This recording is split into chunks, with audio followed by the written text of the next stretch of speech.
एक और एग्जांपल हम लेते हैं, फाइंड द वैल्यू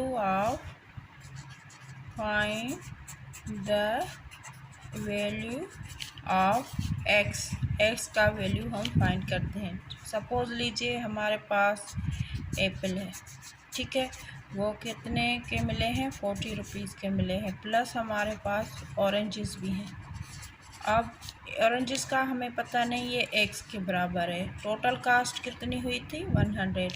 अब एक्स क्या हमें फाइंड करना है, ठीक है, तो आप क्या करेंगे, 40 प्लस एक्स इज इक्वल है 100 के, ठीक है, 100 बराबर के उस तरफ है, यहाँ आएगा तो क्या बन जाए, एक्स को हम बाहर निकालते हैं, एक्स इज इक्वल है 100, ठीक है। अब 40 यहाँ पे प्लस का बराबर के साइड आएगा तो क्या बन जाएगा, माइनस का बन जाएगा।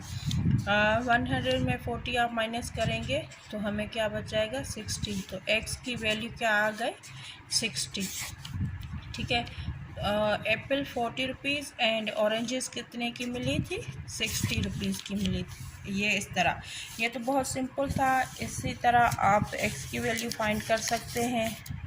आई होप आपको यहाँ तक बात समझ आ गई होगी। उसके बाद हम नेक्स्ट चलेंगे, इससे रिलेटेड कुछ प्रॉब्लम करेंगे, ठीक है। अगर आप मेरे चैनल पे नए हैं तो मेरे चैनल को सब्सक्राइब कीजिए, बेल आइकन को प्रेस कर दीजिए, फैमिली और फ्रेंड में मेरे वीडियोस को शेयर कीजिए।